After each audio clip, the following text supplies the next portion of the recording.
Hi everyone, if you have been using the Coinbase app and wondering on how to buy Iraqi Dinar on it, then this tutorial is for you. In today's video, I'm going to show you how to buy Iraqi Dinar on the Coinbase app. So let's dive right in.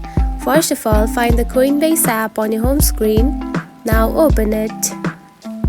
After opening the app, you will see something like this on your home page. Now tap onto the search bar and type Iraqi Dinar just like this and search for it. Now here is the thing, if the cryptocurrency is not available on the Coinbase app, you will see something like this on your home screen, and if it is available, you can simply buy it.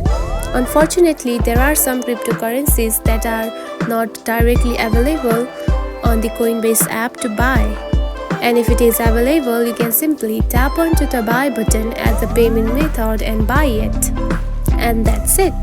This is how you can buy Iraqi Dinar on the Coinbase app. If you found this video helpful, don't forget to like and subscribe for more tips. Thanks for watching.